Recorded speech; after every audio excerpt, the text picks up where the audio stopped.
Is now the time to make the call for AT&T.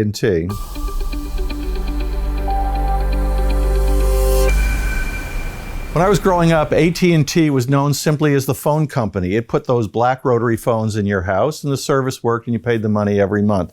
It led to a very successful company.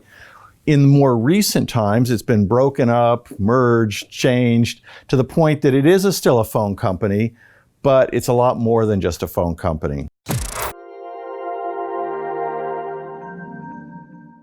What's interesting about AT&T stock is simply this. It pays a very nice dividend every quarter, every year, almost 6% on your money. Is that interesting? Yes. In this period of low interest rates, very interesting. You can see the stock right here. It trades in the mid 30s, which is fairly low given its high dividend, but it's been up and down and up and down in the last 5-6 years. It was in the 20s about a year ago, and now it's in the 30s, almost $38 a share. All of which could make it an interesting play if you want a dividend. If you simply want income every year from a stock, AT&T has many advantages. Let's break down the components that make up AT&T. It's not simply a phone company anymore.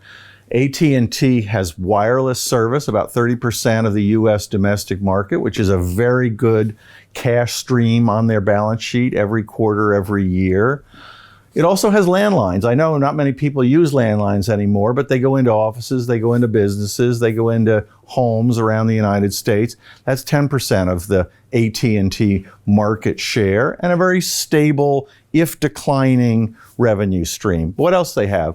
They own DirecTV, which is a television company. They paid a lot of money to get it.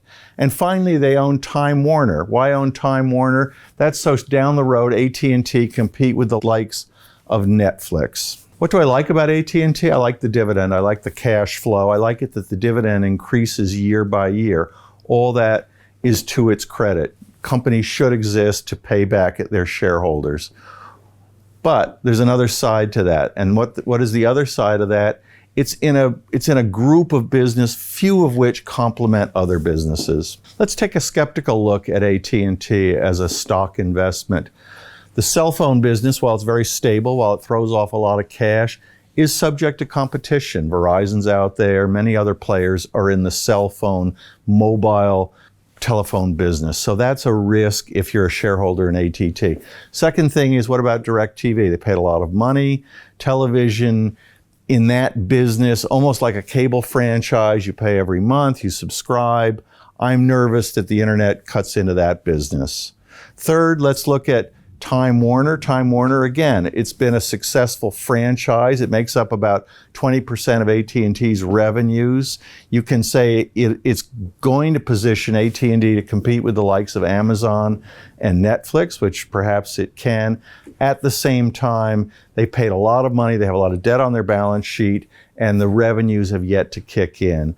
And fourth, the landline business, I'm not sure will be around in the next 20 years. Why do we want to own AT&T? Simply, we want the yield, and we want the appreciation that comes with a diverse business. It's media, it's cell phones, it's technology, and it's well positioned. Not a small company. It's worth about $220 billion in market capitalization. Why don't we want to own AT&T? Because we don't like the debt structure. We don't like the way the businesses fit together.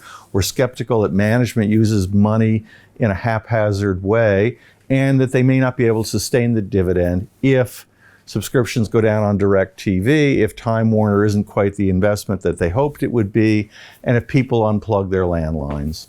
To sum up, I like AT&T. I like the cash flow that comes with the yield.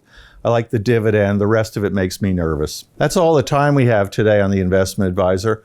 I'm your host, Matthew Stevenson, in partnership with Dukascopy TV. Remember, money can take care of you. It cannot take care of itself.